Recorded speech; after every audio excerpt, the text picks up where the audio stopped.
Because he's having to bear weight on that outside front. I'm assuming, right? Because it works in a diagonal, yeah. So he's having to push to that left, to the right front. So there he looks the worst to me. Right. Which is where I feel that you're And in the lateral. Go ahead and walk again.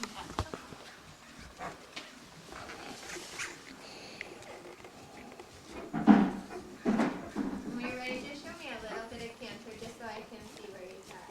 Okay.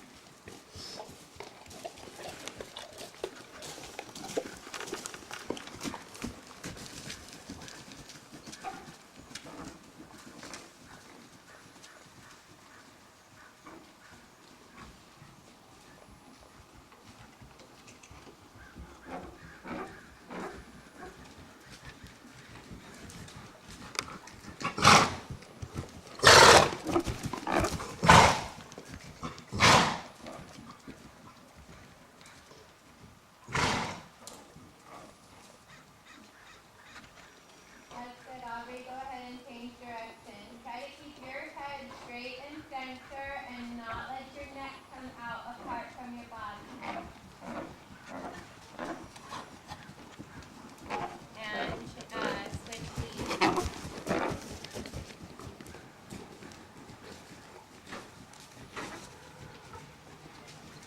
Again, try to keep that right rib cage, left rein, help him with that.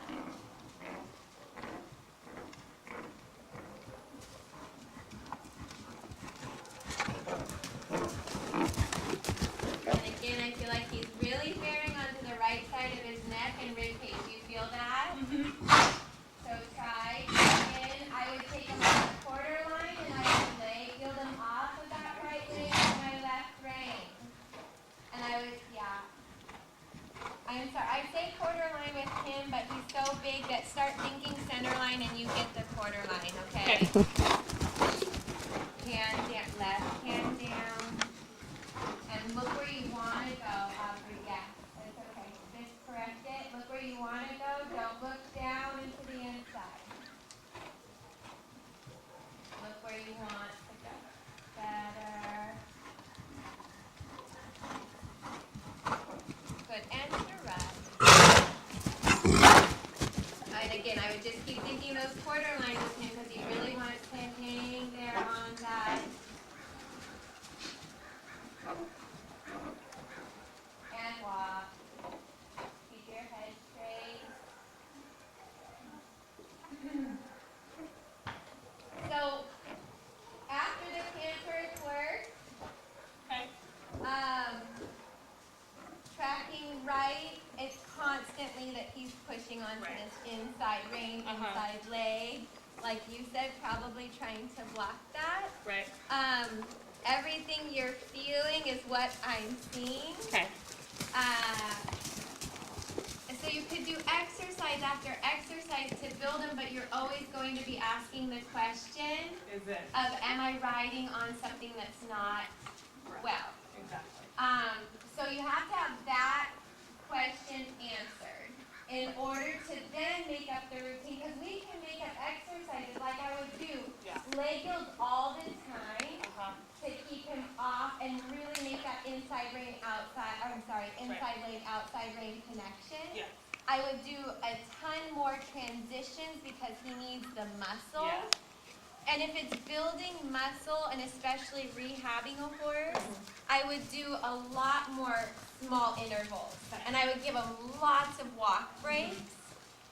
But again, you're always guessing as to if there's a suspensory or anything going on with the suspensory. If it's a shoulder issue, you know, and he's just weaker there and that suspensory has changed the way that he travels, similarly to me rehabbing Pandor and we had to change the hind end a lot, we can work with that. We can't work with it until that final, because if it's a suspensory or a ligament, that's just not fair of us. Exactly. Yeah.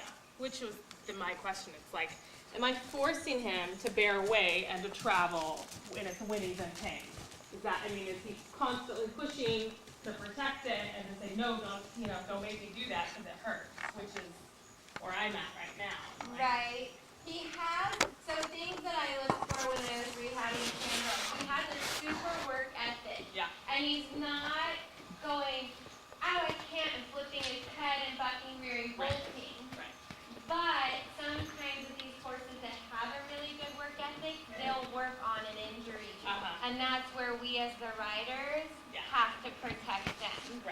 because Pandora obviously went for some length of time with a suspensory, Mm-hmm. that I have to be the one that's keyed into his body more than he is. Right. Because he doesn't show me a different way. Uh-huh. So I would say he's showing you with, I mean, what do you think when you see